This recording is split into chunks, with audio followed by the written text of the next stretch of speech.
Oh, oh no. Can you please email it to me? Do you have it, Deb? Oh, I didn't. You're going to make me go off the rails today. So Arday published a 600-word resignation letter yesterday, which was published on the website of the Good Law Project. We ran that letter through 4 market-leading AI detection tools. 3 of them came back saying that they believed that the letter was either entirely or almost entirely generated by AI. Now, don't. There was an error right in the title of his dissertation because he lifted the language from some other person's work and didn't catch it. The title, the one line everyone gets to read first.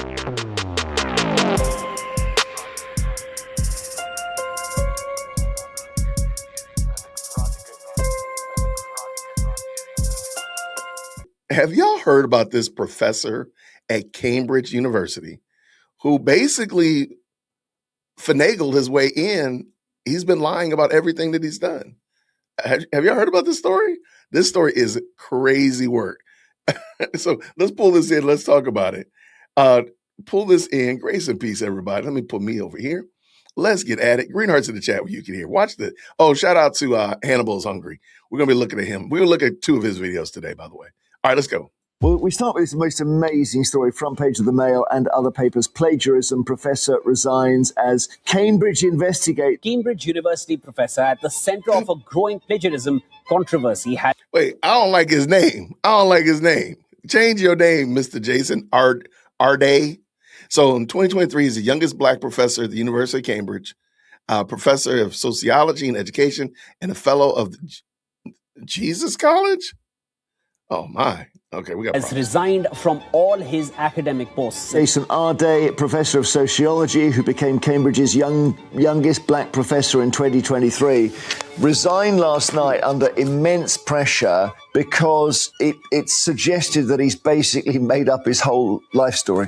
I mean, there's no easy way of saying this, including plagiarizing his work. It's not small lies, it's massive lies on every piece of his origin story and biography, his books, his publications, his interviews, his scholarly work, across the gamut. Cambridge's youngest ever Black professor just quit, walked away from the top job in his whole field.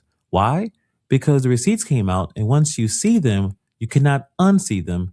Let's get into it. So who is Jason Arday? Okay, I'm going to make a statement here. I'm going to get in trouble for this, so y'all just put trouble in the chat. Just put trouble in the chat. If you have a male professor that uses, is that eyeliner? Is that eyeliner he's doing around his eyes? Let's just go ahead and say that that's a red flag that you cannot let slide. Sir, what are you doing? What are you doing? I know that there's people talk about men wearing makeup. No, we're not going to normalize that. We're not going to normalize that. Why do you have this? Is it eyeliner? Is that what that is? Biblical worldview? You know I'm terrible at this. Is that eyeliner that's around his eyes? I probably need it around my eye. Is that what that is? Sir, that doesn't need to be, that does not need to be normalized. No, that Cambridge, y'all should have saw that and y'all should have already started asking questions. There we go. Yeah, sir, you put eyeliner around your little eyes. Nope. We got problems, sir. We got problems. We got questions. And y'all should ask better questions. Let's go. A few years, he was one of the most famous academics in Britain. My name is Jason Arday. I'm Professor of Sociology of Education at the University of Cambridge, and I'm very fortunate to be the author of Great and Unfortunate Things. 12 years after learning to read and write, I gained a PhD, and then I ended up becoming one of the youngest professorial chairs in Cambridge's history. And his story was incredible. In 2023, at 37 years old, he became the youngest Black professor in the history of Cambridge University. Now, that's a really huge deal. Cambridge is one of the most respected schools on earth. But it wasn't just a title. It was his incredible backstory. Arday said that he was autistic. He said he didn't speak a word. Okay, hold on. Okay. Because I'm getting 2 things here. I'm getting 2 problems here. If he earned all those accolades to get him to Cambridge, that's different. Did he lie about was he like Dr. Cheyenne Bryant, who just like made up all of her background, like literally everything? Now, of course, his plagiarism of the book and all that kind of stuff since coming to Cambridge is different, in my opinion. So I want to hear how this all works out. Right? How did they vet their? That's what I'm saying. Like, how did they vet these out? Did he like have? He sent Jason Bourne in there to, finagle in the computer system and give him some credentials that he didn't earn. Oh no! Can you please email it to me? Do you have it, Deb? Oh, I didn't. You're gonna make me go off the rails today. Okay, let me look for a while we're doing this. Okay. Until he was 11 years old. He said he couldn't read or write until he was 18 years old. And somehow he went from that all the way to the top job at Cambridge. The media loved it. Good Morning America, People Magazine, papers all over the world. He was the feel-good story of the year and true inspiration. But then people started to go and check out the details, and that's when it all fell apart. Anybody can go look. There are pages and pages of verbatim copied text.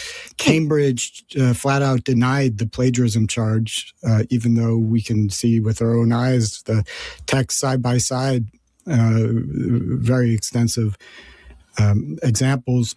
He even uses the same copy editing mistakes as the dissertation he was stealing from. A New Times analysis of the academic's work found that his research contains impossible evidence and is littered with inconsistencies. So stop and let that sink in. Not a sentence here or there, pages and pages of verbatim copy text. Verbatim means word for word copy. And here's a detail that kills any coincidence defense that he may have. He copied the same editing mistakes as the paper he took it from. Think about that. When you write your own work, you make your own mistakes. You don't magically make the same typos as a stranger. The only way you inherit someone else's mistakes if you copy their homework and didn't even proofread it. There was an error right in the title of his dissertation because he lifted the language from some other person's work and didn't catch it. The title, the one line everyone gets to read first. This is not sloppy citation. That's not, he forgot a footnote. And the crazy part of the work that he copied, it was 188 sentences, exact sentences. The chances of two complete strangers writing 188 sentences in the same way is nearly impossible. And speaking about numbers that just don't add up, like especially with how things are so expensive nowadays, let me put you on something that actually protects your wallet. Gas, groceries, eating out, even on the tightest budget, there's no escaping them. If you've been on this channel since the early days, you know that this channel started with gig economy videos, DoorDash, Uber Eats, doing deliveries, driving all over the city for years. I've been a fan of Upside. I used it back then when I was doing gig work. After a while, it became a habit. I checked it before I even pulled in the gas station. Here's how it works. Open the app, claim an offer, pay with your card like normal, and get paid. That's it. And it's cash back, not points that you'll never use, not credits that expire. It goes straight to your bank account. And with gas prices going crazy these last few months, now is the time. There's over 100,000 spots that take it. Upside has given $1 billion back to its users. It even stacks with your credit card and loyalty rewards. That's cash back on top of your cash back. If you drive a lot of miles, you need this app. Download the free Upside app and use the promo code Hannibal to get an extra 25 cents back for every gallon on your first tank of gas. That's an extra 25 cents back for every gallon on your first tank of gas. Scan the code right here to find out how much you can earn. They had too few black people in senior roles in the university. They were very keen to get black people in, and therefore getting this guy in as a black person was the priority, irrespective of what they could have analysed in the quality of his work. Nothing. I mean, if anyone had read any of his articles, they'd have realised immediately that this was not. So this is a problem. And here, let me big screen this, because this is a problem that came out of the summer of love 2020, when everybody was, bending over backwards and twisting themselves into pretzels to prove that they were not racist or biased, bigots, whatever. And they said, well, at any cost, we need to look at the externals of a person, and we got to get them in this office. We got to fill this office with more diverse people. We got to fill these positions with a plethora of different types of folk, because we only have monocolors here, and we got to mix it up. And the problem with that is, and this is the outcropping, and I don't even know if it's even like an unintended consequence. It's almost like a guaranteed. You're going to get fraudsters. As a matter of fact, we're going to look at another one in a moment that happened in New York. You're going to get fraudsters because all you're doing, your motives are not right. The Bible says that even the kindness of the wicked is cruel. Even in the process of trying to be kind, people who are wicked do cruel things. And the kindness turns into cruelty. And so this is just another example. Y'all bent yourselves over backwards. You flipped yourself over into these lyrical pretzels, trying to quote unquote prove that you're not black or you're not racist by let me hire these black people. Let me do this. And then you hired a charlatan. You hired a huckster. And this has happened so many times. You cannot expect anything different. I guess the better thing is show me examples where it's actually worked well. When you've gone out and hired somebody because of race, you went out and hired somebody because of their externals, and you got a good result. Not because of their ability, not because of their acumen. Because if they had looked at their ability, at this gentleman's ability, they probably would have seen what these people are saying. Because it's like, clearly his book was published. It wasn't like it was hiding on a thumb drive in his desk. It was published. All of his work was available. How did y'all not check it before you made him the youngest professor at Cambridge? You didn't, because you were busy running after optics. We got to get somebody of color. We got to mix it up. You got to get the guy that wears guy liner and whatever else. You had to get that. And guess what? There you go. This is what you get. And somebody said right here, the left's racism of low expectations. And they got to lower the expectations down. The bar is in hell at this point, right? That's how low the bar is. And they just keep doing this. And it causes people to think that highly melanated people are not qualified. You see this is the cruel part. So now the qualified high melanin people, the qualified brown people, whatever people group you want to get caught up in, are now looked at because of this guy. They're looked at suspect. And they might be as qualified as today is Monday. They might be as accomplished as a noonday sun. But because of the yahoos like this, people are going to start looking at them suspect. That's what the problem was with affirmative action. That's what the problem is now with this DIE hiring process. That's the problem. You've lowered the bar, so now people don't think that anybody of color or a black person or whatever minority group is actually a qualified person. There you go. That's the problem. And y'all deserve it, though. Cambridge, you deserve it. If your company suffers because of this, if your product suffers because of this, congratulations. That was the consolation prize for doing this. You should have stuck to your standards and said, no, we only hire qualified individuals. We're only looking for the qualified, and we're not looking at the externals. We're not going to sit there and say we're going to hire only black people. We're going to set a standard. There must be so many percentage of black men. There must be so many percentage of women. No, it should be 100% qualified employees. And that's what y'all get. Like, I feel sorry for nobody in this video, except the word Jason, because I some reason or another, I like that name. Not someone who should be in a university at all, really. So, but yes, he'd be good on social media. He'd be good on prospectuses. He'd be good for clicks. So they're talking about DEI. So the critics aren't just blaming him. They're blaming the people who propped him up, put him there, basically used as a poster boy. Cambridge wanted a feel-good story, a young black professor with an incredible background and backstory. The dude's story sounds crazy. Y'all get what you get. This is what you get. Instead of saying instead of a feel-good story, we need somebody who can teach good. We need somebody who can speak good. Apparently somebody who can write good. I'm being funny. You got my point. But no. See, that's what y'all get. I don't feel sorry for you at all. Not one bit. And I don't know what this outfit is. Shout out to Cambridge.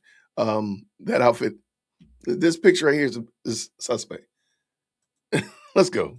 It looks great on the brochures, great for clicks, good for the image. So the critics say they got him in because of how the story looked, but never mind the actual quality of the work. So when you think about it, if this is true, think about how cynical that is. That's not lifting anybody up. That's using a person as a marketing prop, putting someone in a chair they weren't ready for because it makes them look good. Then obviously they're going to hang out to dry when everything falls apart. But really, who failed here? Of course, he's responsible for what he copied. Looks like he copied other people's work, and it looks like he fabricated a lot of his personal life. I want to talk about just a couple of the lies. He's got a memoir coming out or a book. They report that an initial version of his book published by Simon & Schuster and his speaker bio stated that he has been a prolific fundraiser. I told the audience about this yesterday, raised over 5.5 million pounds for 80 national charities over a 20-year period. And he says, including by running 30 marathons in 35 days, 9 of which were allegedly with a broken leg, 300 miles in 3 days, and 600 miles in 6 days. Simon & Schuster quietly edited Arday's bio at some point between May 19th and July 24th, 2025, to remove the exact amount of money raised by Arday and to omit any mention of the running feats. But what about the institution that supposedly vetted him? They either didn't read his work or they read it and didn't care. Both are embarrassing. They wanted the headline more than they wanted the truth. Why was him running an ultra marathon? Why was him impersonating David Goggins? Why was that? How did that get him into Cambridge? Y'all, we're gonna have to run this back. Running feats was kind of crazy. I did hear that part. Shout out to that. Yeah. One thing I know about runners, look, I respect runners. Very rarely, runners really only respect persons who run or are in athletics. Very rarely do they accept armchair quarterback type of game. Runners are a different breed. So that being the case, like they're not going to take advice from people who don't run, right? There might be, maybe they'll get some, nutrition advice, muscle reconditioning and such of that nature, advice, stretching. But for the most part, runners respect runners. Sir, what were you doing? Sir, you just lying to get friends. These are some Dean Karnasek type of numbers. What are you talking about? 600 miles? Sir, please. Please, all the please. So here's where things get actually crazy here. So his supporters put out a letter, a big one. Members of parliament, lords, whatever that is, professors, big names, and it calls the plagiarism claims entirely false. Case closed, right? Not so fast, because the letter got quietly changed after people signed it. At first, the letter bragged that both universities ran thorough investigations and found nothing. But then the scrutiny came, and somebody went back to soften that line. The word thorough, gone, deleted, quietly. No note, no announcement, just changed underneath the people who already signed it. And it wasn't just the words. Some big Cambridge names on that letter got scrubbed off too. One professor was listed near the top, and then her name vanished completely. Another one kept his name, but lost his Cambridge title. 14,000 people signed a document defending this man, and the same document keeps getting rewritten in the dark. If the defense is so rock solid, why are the big names backing away? When your own defense... I never thought about that. Do they do that often? Can you imagine you signing up for a GoFundMe or some online petition and you think it's for, to make Adidas the national shoe of, the multiverse, and you sign that petition and then lo and behold, they go and change it to something else? Yo, I've never thought about that. I always thought they were locked in place. I just learned something today. I did not know that. I was truly under the impression that once you make a GoFundMe, it never changes.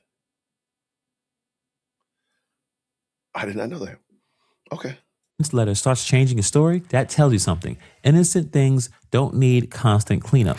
In his resignation letter, Arday said it should not be mistaken for an acceptance of the narratives that have surrounded him. The relentless accusations, speculation and public commentary have taken a profound toll on me and on those I love. Arday insists his resignation should not be seen as an admission of wrongdoing and maintains that the campaign against him is racially motivated. And here he quits. Now, the interesting thing is that there's some people that believe that he wrote that resignation letter with ChatGPT. Yeah, so Arday published a 600-word resignation letter yesterday, which was published on the website of the Good Law Project. We ran that letter through 4 market-leading AI detection tools. 3 of them came back saying that they believed that the letter was either entirely or almost entirely generated by AI. Now, don't take the wheel, Jesus. Please take the wheel. How are you going to get in trouble for plagiarism, false narratives, and all that stuff? And then you see, this is why AI, this is probably why you wasted 4 gallons of water and you could not just write a resignation letter? Like you really needed AI to write a resignation letter? Man, come on. Whoo. Man, this is some crazy work. This is some crazy work. Y'all are tripping. Okay, finish up, Jason. Let's get done. Should be said that these tools aren't totally foolproof, but they typically tend to look at the sort of markers and signatures that AI-produced text tends to leave, stuff like syntactic uniformity, certain words that AI tends to favor all the time. And on the basis of 3 of those market-leading AI detection tools that we ran them through, they thought that it was 90+%. But let's pretend he actually wrote it. He wants you to know that quitting doesn't mean he's guilty. Don't mistake this for accepting the narrative, he says. But here's the problem. Cambridge, his own university, just opened a brand new investigation, not the old one, a fresh one, into his qualifications and whether evidence was fabricated. And within hours of that news, he was gone, resigned immediately. So think about the timing. He didn't quit when the first accusations dropped. He didn't quit through weeks of headlines. He quit the moment a real independent investigation came knocking. And that's the one that he couldn't control. People who can prove they're innocent usually stay to prove it. You fight, you clear your name. You don't walk away from the biggest job of your life and call it healing. He read the room, he saw what was coming, and he got out first. So like I said before, a man doesn't give up the biggest job of his life over a misunderstanding. He gives it up when he knows what's coming. You can still say it's allegations. Cambridge never finished its review. One university did clear him earlier, but come on, I don't agree with that at all. Listen, 188 sentences, most likely he lifted a lot of work from this lady. We can do the math. We can look at 188 matching sentences and one of 100 billion odds and think for ourselves. Again, this is not a gray area. This is not a oops mistake. This is a wall that you probably see from space. So he can talk about race, but the real story isn't just one man. It's every big institution that saw the warning signs, the shaky claims, the copied lines, and looked away because the feel-good headline was just too good to check. They wanted a story more than they actually wanted the truth. And that's the real scandal. And that's the part that no one wants to say out loud. But let me know what you guys think about this story in the comments below. Do you believe that he did not plagiarize? Let me know. Thank you for taking time to watch the video. And I'll see you guys in the next video. Well, we start with this. Shout out to Hannibal is Hungry. Thank you so much for tuning in to another episode of the JWhit Podcast. If you enjoyed today's show, please do me a favor and hit me up with that 3-piece special. Like the video, subscribe, and of course, share it with somebody who would also enjoy this type of content. And make sure you leave a comment because I do pin the best comments to the top. So thank you so much for tuning in today. And until next time, everybody, grace and peace.